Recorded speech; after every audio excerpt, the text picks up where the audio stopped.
Hey family, welcome to the Hub.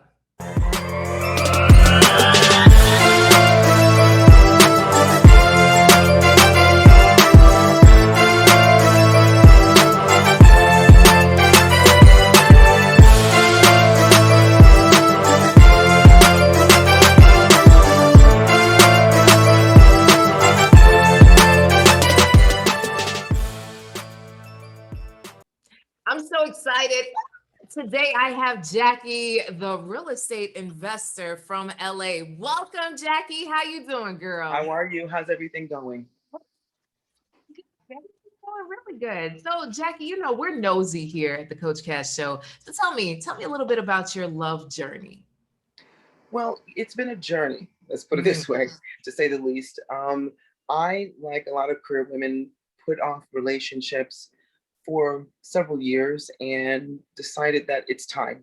I don't have any children, but it's time to share that life with someone else that I want to be a partner with, I want to grow old with, I want to have fun with. That's the most important thing, is to have fun, to have laughs, and a companion. And so I'm here. Beautiful. So, have you ever been married? Like, when was your last relationship? I've had casual relationships, but my last serious, I mean, as far as the marriage part of it, no, I was never married before, but I was engaged. And we were months away from being married. And there was a decision that this wasn't going to be a good marriage. And looking back, it was the best decision I made. Really? So, Yeah. I'm pretty sure there's a bunch of people listening that are like, yeah, girl. Because we all know some really grumpy married people. So being able to make that decision beforehand, kudos to you. Kudos to you. So I know there's been a whole pandemic that has kind of put a wrinkle in dating. So how have you been thriving and surviving in the pandemic? How's that been going for you? You know, I will say this, that for our world, I have some friends in Italy. And when they told me that dolphins were swimming back into the Venice Canal, I have a thing for animals. I thought that was a good thing. Yeah. To put it in a global perspective, and as it pertains to me in this country, um, it's been a great thing. COVID has been a very good thing.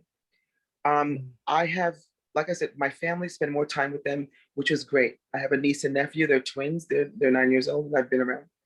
Number two, for me, okay, so back in late 2017, I decided that I wanted to get back to health. And anyone who has been like overweight, and they know that somewhere in their spirit there is this person that's fit, but they're not mentally ready. So I was mentally ready. So, my quest starting 2018, the whole year, I lost 107 pounds. And Wow. so going back with and staying with my family temporarily, helping them out during COVID.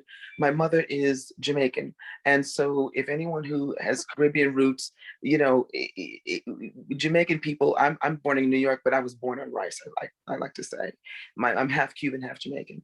So what this time being at my family proved to me was that my mind is ready, my strength in the mental strength to resist certain foods that are not good for me. I'm also going green. I've gone green and it's been great. I have not, haven't gained a pound. I've actually lost. And exercising, everything.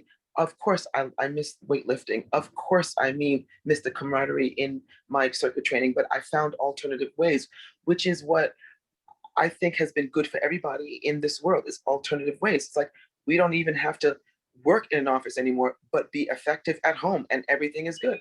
So infrastructure wise, in my spirit, my spiritual infrastructure, my physical well-being infrastructure, my I shed some friends that I wanted to shed, like got rid of them. And so, it's been a good thing. It's been Oh, good. shedding friends, I'm for it. One thing that I learned through this pandemic, well, at least I thought I knew, in 2020, I told myself I don't need any new friends, right? Like I got Right. my true blue, my people, like we're good. But then like Exactly. I found Clubhouse. Right? And then I Love found it. all these new BFFs. I'm like, what? Can I tell you, it's been amazing. It's like therapy. I was on one room for 11 hours and it didn't even feel like 3 hours. I've learned so much. I've met some incredible people. I've learned so much, including you.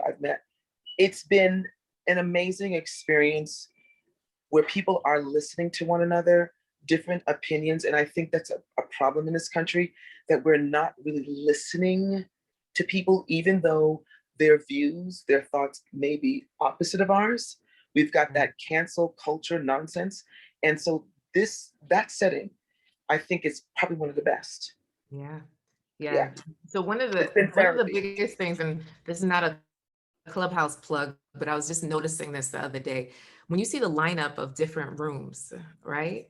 This is the most diverse I have seen in terms of Oh, people, absolutely. speakers on a stage. Because what I used to say to people back in the day is that when you go to an event like hosted by a Black person, like Yeah. usually it will be a sea of Black people unless they're commercialized, right? And then maybe a couple of woke white folk, right? Like Right. that's it. But then if it's a white person on the stage, it'll be a sea of diversity. And it's like, wow, it's amazing how Black folks will easily support so many different cultures, but Oh, not we always always the do that. same from other cultures. But Exactly. here on Clubhouse, I feel like we're getting a lot more diversity in listening and on the stages. So for me, it gets me excited. It gets me excited of the future because I feel like once the world opens up, those who've made real relationships on Clubhouse can then also bring that into person. So there's something beautiful there. Mm-hmm. You know what else I found with that too, is how Black lives globally parallel each other. Mm-hmm. You know, this whole debacle with Meghan Markle and Harry and the royal family, and then Piers Morgan, you know, that wonderful journalist in London. Mm-hmm. You know, he's been a mess. When I've spoken to um, the Black Brits Mm-hmm. about it on Clubhouse, because there's been open forums about this whole thing, Yeah. it's just amazing how their struggles parallel ours.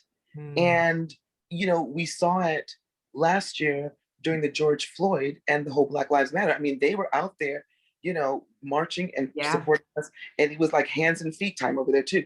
So when you talk to them about this whole thing, it's like there have been, like, their struggles are similar to ours. They just have a better accent. You know, but A really good it's been accent. good to meet, it's been good to meet them also. And so I've forged some relationships, you know, business relationships with them. So it's been a It's good, nice. It's really nice. yeah. So what does dating currently look like for you now? Well, you know, COVID has put a pause on it, you know, the way we used to do it traditionally. Mhm. But recently I began to open up, you know, and delve back into the dating game. And in fact, I one particular site that I'm on, I have like 7 men that have all expressed interest in me. So I've got to get up early and just um, converse with them and tell them that I'm going to check back after work in midday and just see how everything's going. So it's I feel hopeful. Let's put it Oh, this way. nice. Yeah. Oh, that's so beautiful. Okay, I love that. Okay, 7 men. She has options, guys. She has options. Well, So, listen, all I'm not right. So, complaining.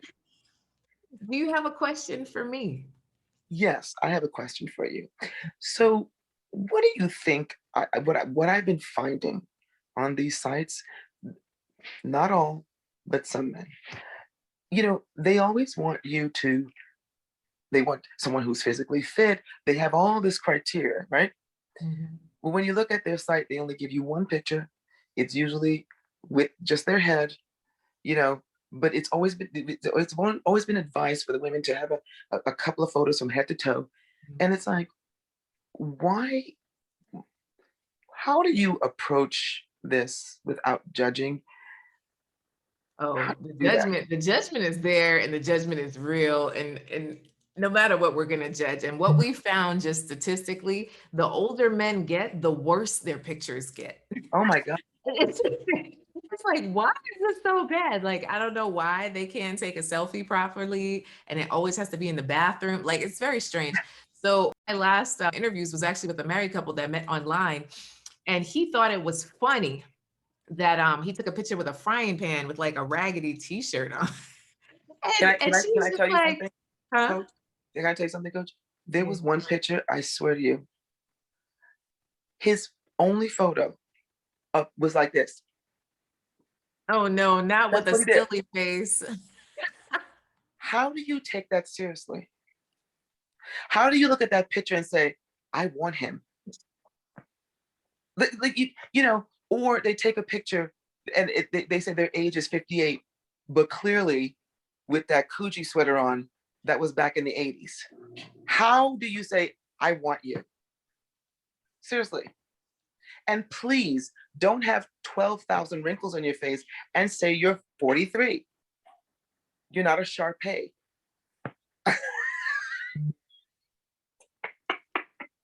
So the truth is still, people are still working on their truth, right? So Oh, please. on both sides, dating can be nerve-wracking, Yeah, and it can definitely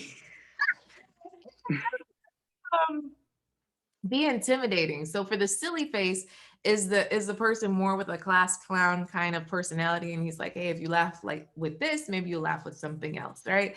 And then right, with those wrinkles, they're having their own identity crisis of how they feel on the inside and what they look like on the outside, and the right, judgment that comes with it, right? Like, right, oh, I'm 60, but I feel 50, so I'm gonna put 50 because I don't want a regular 60-year-old. Like right, that's some of the mindset there. And I can't change the minds of those already online, but that's just to help give it perspective. So it's not like right. they're liars and everything, but sometimes the age thing does intimidate folks sometimes to put their actual age, because in society overall, we never share our age. So it's like, Right. wow, put my real age on here. I'll just tell them on the first date, or I'll just tell them when they Yeah, need but to you know know. what? Let me tell you something. When you lie, you know, that's a problem. Yeah. So, I don't have any issues with your age or how you look. You got to present it Mhm. initially, because then for me, that's it. That just sets the tone. I'm turned off immediately. You know, just don't lie about your Yeah, so age. I wouldn't necessarily swipe on the folks that are repulsive, obviously lying about their age, and just it's really the ones that interest you. So you say you have 7, and then maybe after this episode you might have some more, but just being able to understand what it is that you truly want. So what is it that you say that you're really looking to connect with, Jackie? Like, what would you, well, who's the type of person you'd love to connect with? I love, first of all, black men only. Mm, Because that's another thing. I get a lot of white guys and I'm just like, I can't. So anyway, that's another story. But what turns me on is confidence, mm, swag, mm. but at the same time, he knows, look, as Black people, we are survivors. We have to wear many heads. We're like that doll with the different heads. Mhm. And so when we're with our friends and our family and we can get down with the best of them, that's great. When you're working, it's a totally different, story. I want somebody who's about the business of being about business, but at the same time, to have fun, to love his family, to love the Blackness, to be loyal, to be a protector, to have ethics, to to to to to to ride or die with you, that kind of saying, to Yeah, be well read, to be able to be at a hip hop, whatever, and at the same time, something that I love a lot, which is opera. I love to travel around the world. I've traveled several places around the world. Um, I want somebody who has that flavor, to just know how yeah, to meander through the life that we live as a Black couple in this country, and that's it. nice. I You love know. it. Ah, I love it. Oh my goodness. all the love. And I believe that love will find you, Jackie. So tell us, how can people find you if they're looking for you online? What's the best way for them to connect? Well, through my IG, you can connect to at Jackie Winter Estates or on my Clubhouse at Jackie Winter. Beautiful. All right, y'all. You heard it here with Jackie. Okay. Don't be a stranger. Make sure that you slide into the DMs just to say hi. She's in LA. Amazing woman. Please do connect. And until next time, keep loving, keep laughing, keep living. Bye, guys.